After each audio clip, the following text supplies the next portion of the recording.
امروز چند شنبه؟ پنجشنبه میشه؟ شب پنجشنبه، جمعه است، شب جمعه است.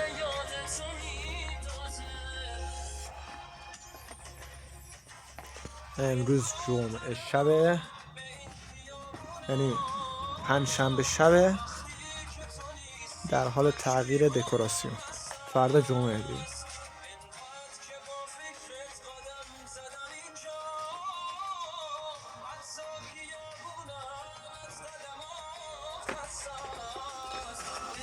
مغازه شلوغ پلوغ، کلی بار اومده. هنوز چند تا کیسه هم هسته داخل چیه؟ داخل راهرو بالا. بهترین جلسا.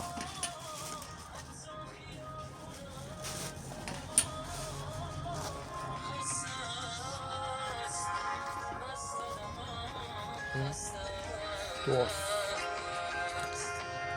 137,000 تومان. باورش نیست که 137,000 تومان مفت بودی سنه.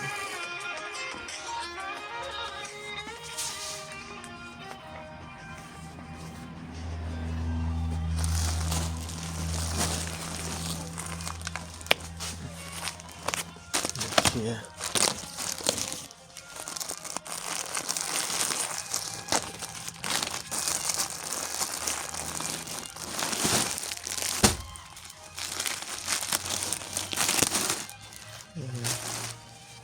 و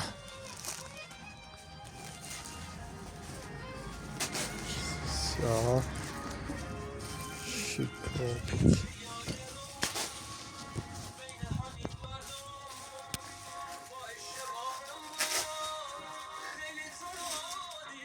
کفتان.